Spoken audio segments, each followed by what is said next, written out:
पिताओं को मदद देने का फैसला लिया गया है। हर जिले को 10 लाख की मदद मिलेगी। 24 दिसंबर तक शुरू होगी 1 लाख भर्ती प्रक्रिया। अलग अलग फैसले जो कैबिनेट की बैठक में लिए गए हैं, उन फैसलों की जानकारी हम आपको दे रहे हैं। मिनी आंगनबाड़ी केंद्रों को डेवलप किया जाएगा, उनका विकास किया जाएगा। 476 आंगनबाड़ी सुपरवाइजर्स की नियुक्ति भी की जाएगी। गोवर्धन पूजा पर भी कार्यक्रम का आयोजन किया जाएगा। सागर से कानपुर के बीच 4 लेन सड़क बनेगी। तो ये महत्वपूर्ण फैसले बहुत प्रतीक्षित मार्ग है, क्योंकि सागर जाते समय लोगों को लगता था कि चारों तरफ 4 लेन की सड़क बन गई है, भोपाल से सागर को नहीं बनी। तो अब सागर से लेकर कानपुर तक, जिसमें सागर का बाईपास भी शामिल रहेगा, ये एक बड़ा काम मंजूर हुआ है। और उसके साथ ही 27 रोड ऐसी हैं जिसकी लागत है 20,403 करोड़ की, उसकी स्वीकृति भी प्रदान की जा रही है। सभी जनप्रतिनिधि, मंत्री, सांसद, विधायक अपने जिलों के गौशाला जो शासन ने बना के तैयार की है, वहाँ पर जाकर गोवर्धन पूजा में शामिल होंगे।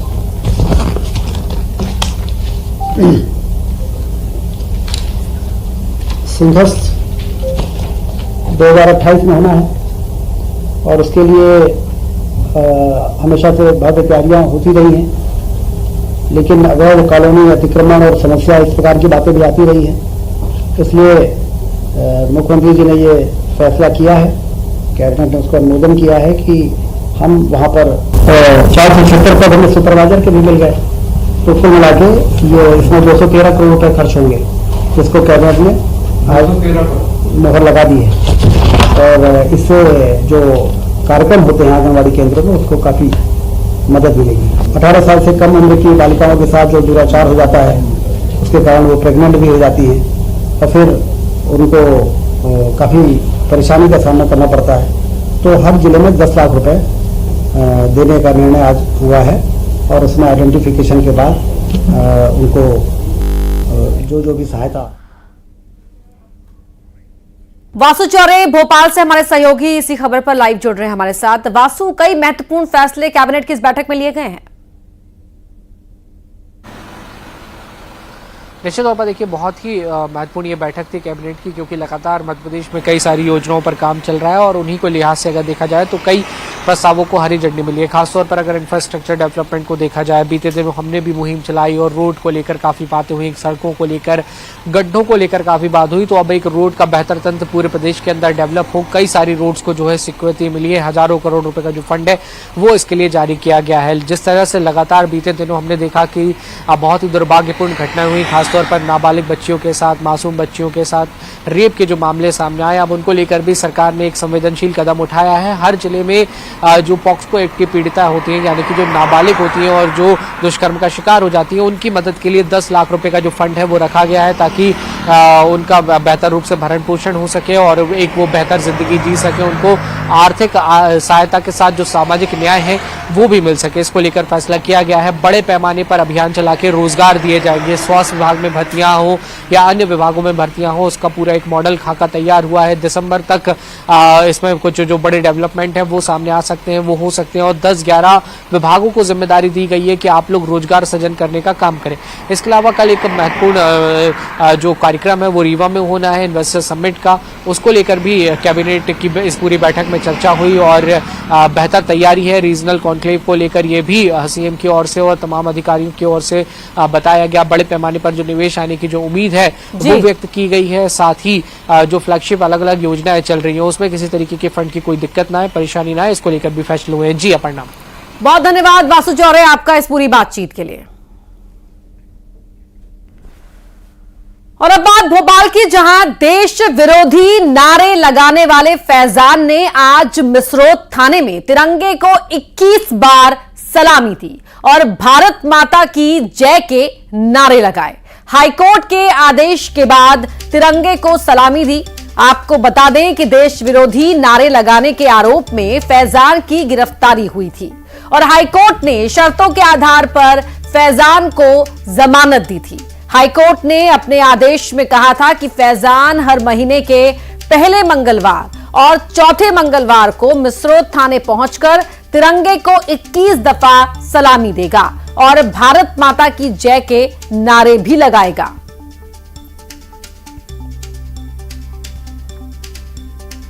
हाईकोर्ट के आदेश के बाद फैजान और मनीष राज सिंह जो टीआई हैं वो यहाँ पर मौजूद हैं। फैजान से सीधे हम लोग बात कर लेते हैं। फैजान, आज हाईकोर्ट के आदेश का पालन करने यहाँ पर पहुंचे, भारत माता की जय भी बोली, ठीक लगता है ये जो सजा कोर्ट ने मुहैया की है? बिल्कुल ठीक दी है मुझे हाईकोर्ट ने सजा।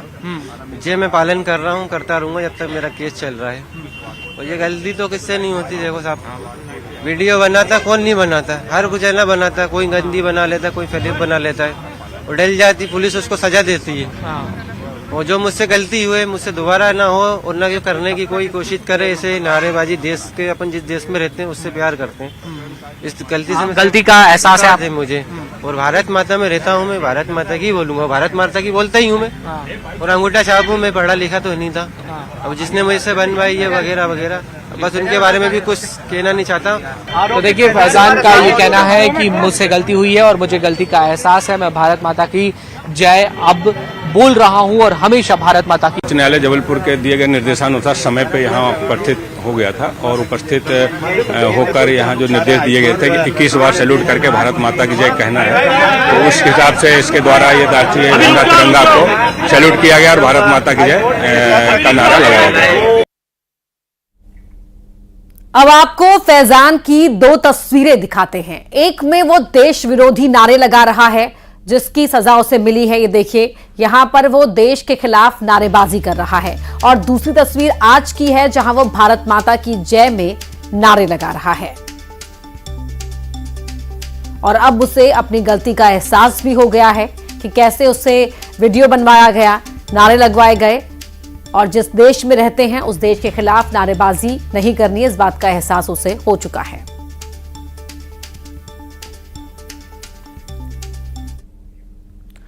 अगली खबर जबलपुर से है जहां हसनैन और अंकिता की शादी के मामले में दोनों को कोर्ट में पेश किया गया। कोर्ट में ही दोनों का बयान दर्ज किया जाएगा। कड़ी सुरक्षा के बीच दोनों की पेशी हुई। माता पिता से लड़की ने मिलने से इनकार कर दिया है। पुलिस ने परिजनों को लड़की से मिलने से रोका है और अंकिता ने अपने माता पिता से मिलने से इनकार कर दिया। माता पिता की शिकायत पर ही हिंदू संगठनों ने इस पूरे मामले में काफी हंगामा किया था और शादी ना हो इसको लेकर एक ज्ञापन भी दिया था।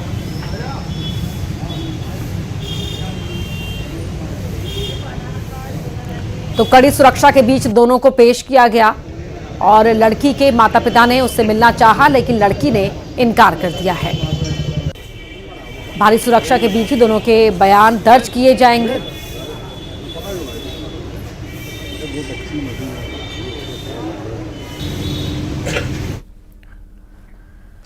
मुरैना में दिवाली से पहले खाद्य विभाग अलर्ट नजर आ रहा है और मिलावटखोरों पर एक्शन भी लिया जा रहा है।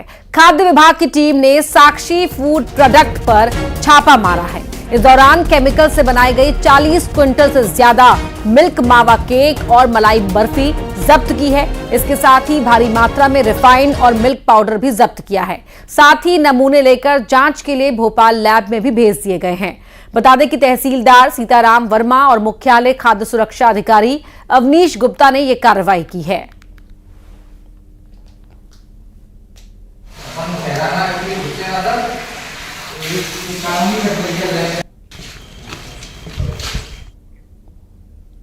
अगली खबर मुरैना से है जहां झोला छाप डॉक्टर को गोली मारने का वीडियो सामने आया है। वामोर थाना क्षेत्र में बाइक पर सवार होकर आए दो बदमाशों ने डॉक्टर को गोली मारी। गंभीर हालत में डॉक्टर को ग्वालियर रेफर किया गया है और हमलावरों की तलाश पुलिस कर रही है।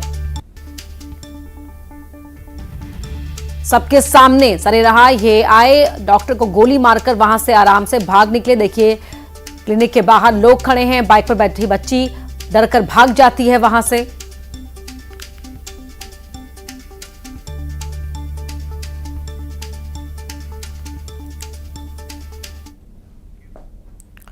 और अब तस्वीरें आपको श्योपुर की दिखाते हैं जहां स्थानीय लोगों ने सड़क बनाने के दौरान खूब हंगामा किया। दरअसल वीआईपी आगमन को लेकर रातों रात यहां पर सड़क बनाई जा रही थी। सड़क बनाने के लिए कई लोगों के मकान के अवैध हिस्से को तोड़ा गया, जिसके बाद स्थानीय लोगों ने विरोध किया। एक युवक तो गाड़ियों के आगे लेट गया और सड़क बनाने का विरोध करने लगा। स्थानीय लोगों का आरोप है कि प्रशासन मनमानी कर रहा है, भेदभाव कर रहा है और मकानों को तोड़ रहा है। माननीय सीएम मुख्यमंत्री आ रहे हैं, इसका कौन देगा?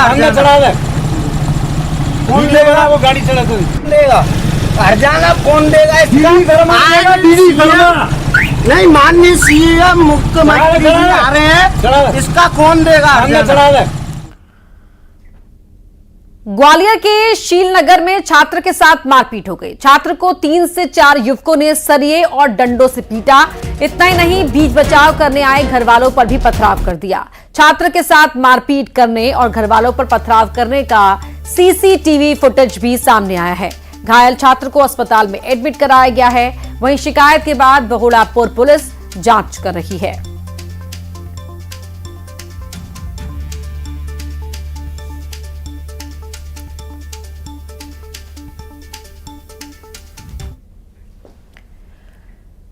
खबर मंदसौर से, जहां नारायणगढ़ थाना क्षेत्र के सिंधपन गांव में हुई बुजुर्ग की हत्या मामले का पुलिस ने खुलासा कर दिया है। पुलिस के मुताबिक रुपए की लालच में नौकर ने बुजुर्ग की हत्या कर दी और हत्या की वारदात सीसीटीवी में रिकॉर्ड हो गई, जिसके आधार पर आरोपी नौकर को पुलिस ने गिरफ्तार कर लिया है।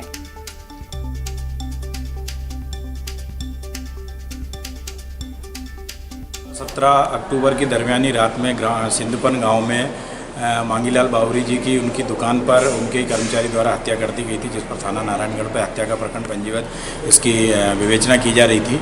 आज दिनांक को नारायणगढ़ पुलिस को सूचना मिली कि इसका जो आरोपी है राजू उर्फ सुखराम पिता रामलाल भील निवासी टकरावत का, ये पैडा मगरा के आसपास देखा गया है। सूचना पर से फोर्स के साथ जाकर वहाँ इसकी घेराबंदी की तो आरोपी पुलिस को देखकर जो क्रेशर की वहाँ खदानों के गड्ढे हुए हैं उन गड्ढों में कूदा, जिसको घेराबंदी कर पकड़ा। कूदने करने के कारण उसको जो कुछ चोटें आई हैं, जिसको प्राथमिक उपचार के लिए यहाँ पे नारायणगढ़ अस्पताल लेके आए हैं। बाद इसकी जो भी अग्रिम कार्रवाई करेंगे। खबर धार से है, जहां गांव वालों ने रेप के 2 आरोपियों की हाथ बांधकर पिटाई कर दी और पिटाई के बाद दोनों आरोपी युवक को पुलिस के हवाले कर दिया। बता दें कि आरोपियों पर घर में घुसकर महिला से दुष्कर्म करने का आरोप है।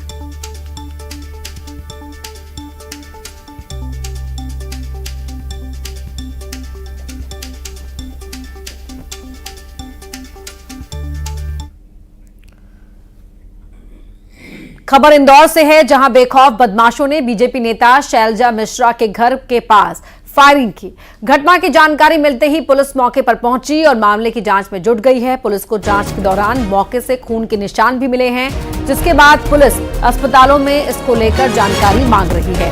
पुलिस की शुरुआती जांच में बाइक सवार 3 लड़कों के गोली चलाने की बात सामने आई है। मामला छतरीपुरा थाना क्षेत्र का है। हालांकि डीएसपी ऋषि कुमार मीणा के मुताबिक अभी तक गोली चलने की पुष्टि नहीं हुई है।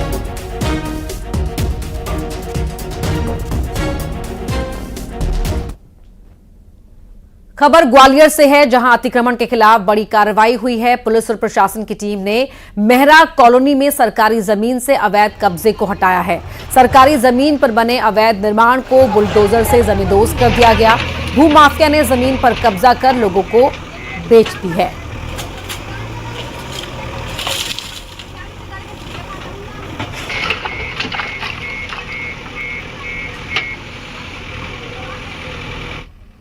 और अब बात करते हैं इंदौर की, जिसके नाम एक और उपलब्धि लगी है। इंदौर 5वें नेशनल वाटर अवार्ड से सम्मानित हुआ है। वेस्टर्न जोन में बेस्ट डिस्ट्रिक्ट कैटेगरी में पहला नंबर मिला है। राष्ट्रपति द्रौपदी मुर्मू के हाथों से यह अवार्ड मिला है।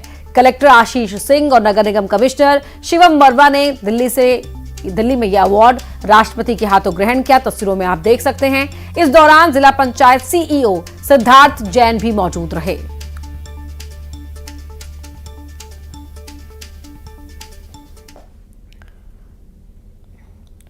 ब्रिक्स सम्मेलन में शामिल होने के लिए प्रधानमंत्री मोदी रूस के कजान पहुंच गए हैं। रूस के शहर कजान में 16वें ब्रिक्स समिट का आयोजन होने जा रहा है। 16वें ब्रिक्स सम्मेलन की थीम इस बार वैश्विक विकास और सुरक्षा रखी गई है। इन्हीं मुद्दों के आसपास ब्रिक्स सम्मेलन में चर्चा होगी, लेकिन इन मुद्दों के अलावा पीएम मोदी की रूस के राष्ट्रपति पुतिन और चीन के राष्ट्रपति जिनपिंग से होने वाली मुलाकात पर टिकी हुई है। बताया जा रहा है कि ब्रिक्स सम्मेलन के दौरान पीएम मोदी और जिनपिंग के बीच भी मुलाकात हो सकती है।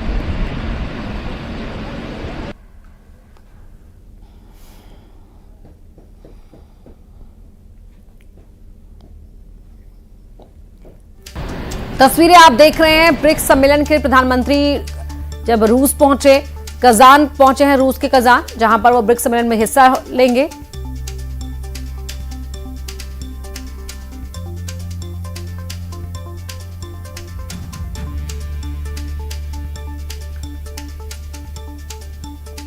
तो रूस के शहर कजान में 16वें ब्रिक्स समिट का आयोजन होने जा रहा है। इसकी थीम इस बार वैश्विक विकास और सुरक्षा रखी गई है। इन्हीं मुद्दों के आसपास इस सम्मेलन में चर्चा होगी, लेकिन इन मुद्दों